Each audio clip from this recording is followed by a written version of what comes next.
Hello YouTube, what is up? It is GibZ here, aka Gib Nuts with No Pressure Gaming, and I am having a great summer, guys. Let me know if you are too. It's just a great one, period, end of story. I don't want you guys to hear a whole lot about that, though. I'm not about to brag about my summer. Today I'm going to do something a little different by bringing you guys a gameplay commentary on Tom Clancy's Ghost Recon Future Soldier. This game is slowly starting to get on my nerves and piss me off, and that's mainly because this game is beginning to have problems with its connection to servers and just hosts and whatnot. Let me know if you guys are having the same problems or if it's just my whole party in the game, but we're having problems with connection, and we shouldn't be having these problems because, you know, we have good connection, so it's not us. It's got to be some part of the game, but I don't want to complain about the game because it really does have potential. But this is a decent gameplay on my part, but it's a very good gameplay on the part of the whole team playing. It's just 4 of us. It's Voodoo, myself, and 2 of our friends. The first few things I can say honestly that should really go without saying, but a lot of people don't enjoy strategic games on Xbox and really just care about kills. If you guys, care about the kills and play the objective, good for you. But, that doesn't seem to happen a whole lot in this game. And I can occasionally be that type of person, but you shouldn't play these squad matches and whatnot if you're like that. In squad matches, you can play with up to 6 people on your team, but like I said, we are only playing with 4. Some tips I can really give you guys, which is what this whole thing is really about, is the first thing I can really say is no matter how many people you have, you need to have at least one person play as the engineer class with a field computer. If you don't know what the field computer is, the field computer speeds up the time it takes to hack an objective, and it legitimately speeds it up. I don't know how long it takes without it, but with it, it is just the snap of a finger, and it's there, pretty much, it seems like. Next thing I could say is utilize the cheap things in the game. UAVs, OTR scanners, sensor grenades, and cameras.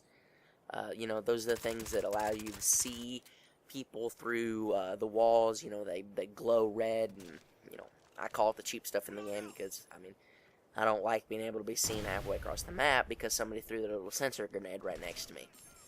I think it's cheap. I understand it's a future soldier thing, so it's, something future-like, but it's not completely my type of my style of game. But, there's other things in this game that I enjoy other than that, which make it a good game to me. Next, go for data hacks. That was one thing I said in my beta commentary, that I did not like the whole data hacking thing. I'm slowly getting used to it. I don't like it still, but, it's smart. You stun somebody and you take stuff from them, practically. And, you need to do that in this kind of game. The next thing, play the objective of high-value target slowly. I don't know how people always play it, but, you need to play it really, really slow and not rush. You need to have, send some people forward, kill or find where they are, and then move up and take the objective. It's not something you do slowly. A lot of teams will just take everybody they have and sit right next to the objective, and that's a smart thing to do on the defensive side, but, you don't like that because it's practically camping, but, they do it anyway because it's the smart thing to do. Next thing you could probably do is utilize one of your players as a spawn camper. I know that sounds bitchy, but, it's smart, in my opinion. If you take somebody and put them by their spawn and just pick people off, they can't always spawn on people due to the fact that, they may be compromised by intel, they may be taking the objective, it may be restricted, blah, yada yada. And some people don't have patience to wait for that to end and just spawn in, their spawn. And it's an easy way to pick up kills, mainly, and keep people away from the objectives by, just picking them off where they spawn. On this map, Overpass, one thing I could really say like I said, on this map is you need to control the alleys or you will lose no matter what. So, control the alleys or you're fucked, guys. But, this map, for some reason, they put a lot of the objectives in the alleys, which is good, because it's a good place for them. But even when the objectives are not in the alleys and they're on the other side of the map, you still need to have somebody controlling the alleys because they can flank you. Excuse me, guys. They could flank you using the alleys, and somebody still watching it is still effective. Next thing I could say is if you guys are comfortable, use a suppressor. I don't know how many people use, you know, the radar you have in this game in the corner of your screen.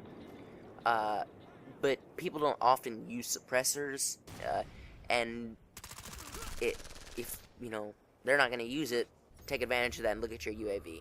It's not like Call of Duty. I don't know why. It's pretty much the same thing, but I'm not comfortable with using the UAV too often. So, like I said, if you're comfortable, use a suppressor.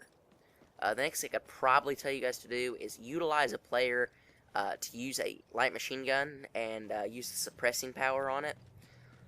I don't like the whole suppressing thing. I mean, it's realistic, you know. If somebody's shooting a high caliber weapon at you, automatic, I mean, you're fucked.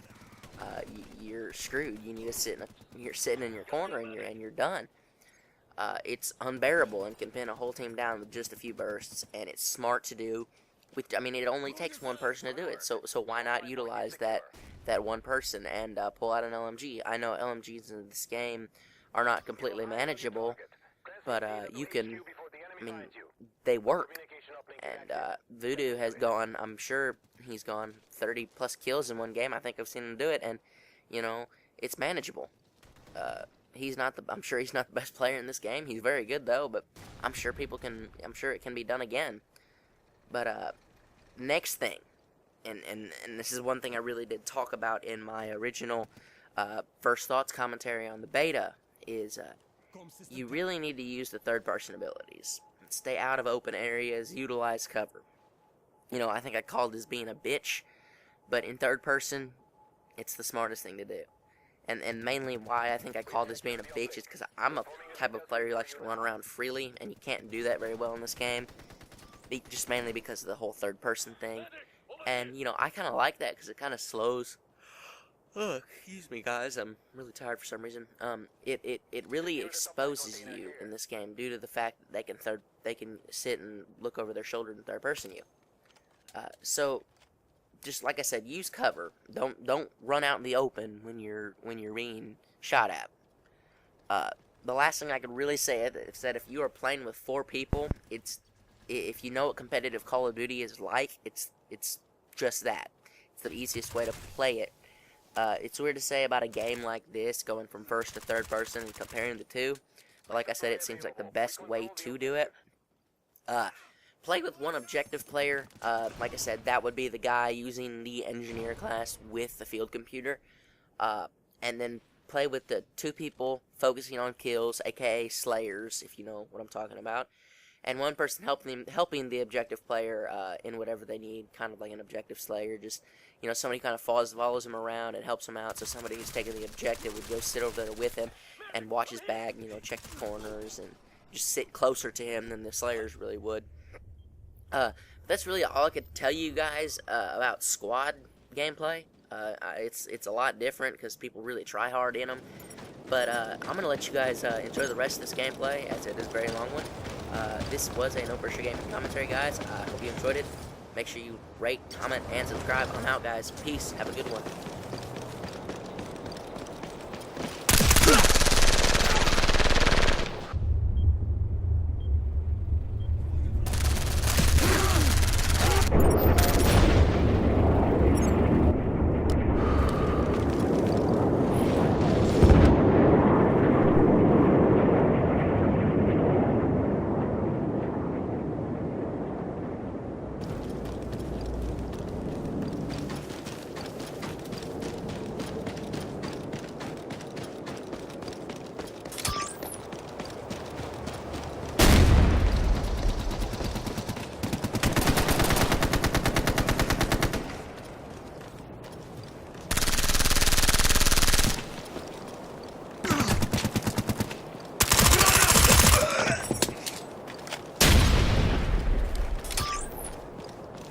The enemy has captured the supply cache. Recover it from them. Securing supply cache.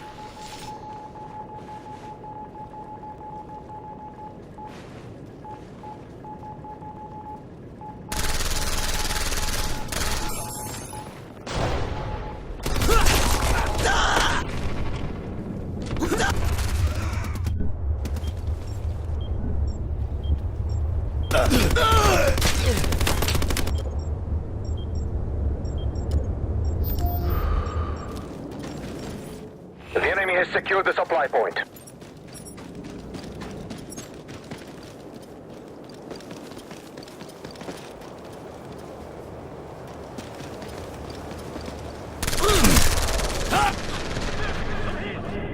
Secure the sensor emplacement. Located here.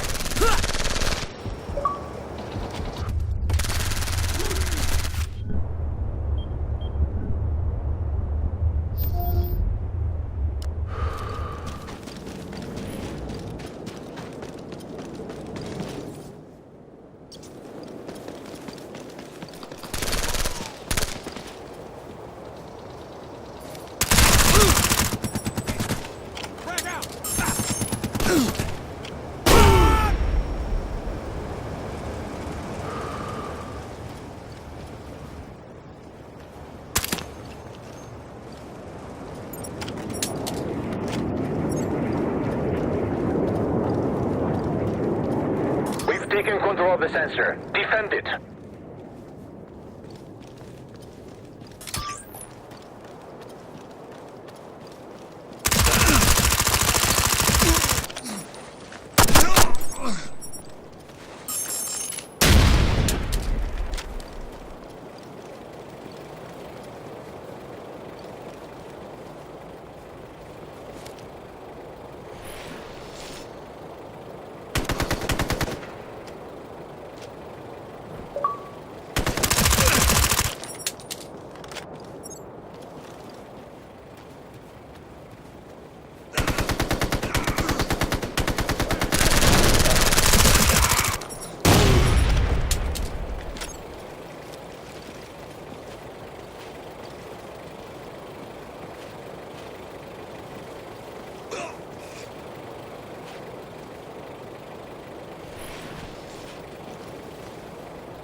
Flashbang out!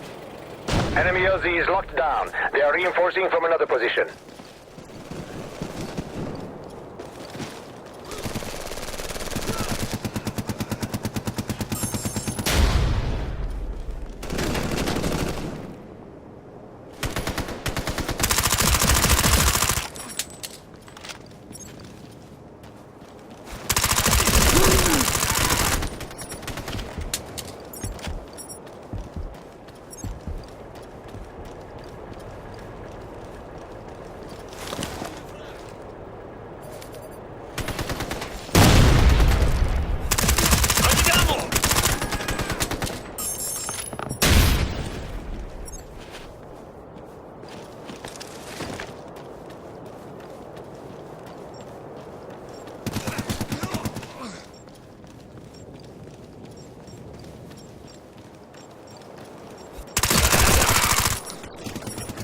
We've secured the sensors data. Хорошо.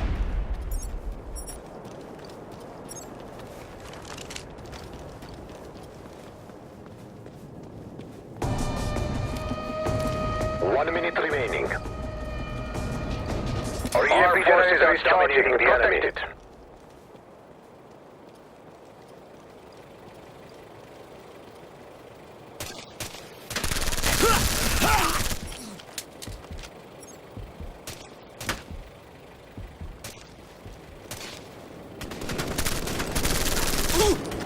Taking heavy fire!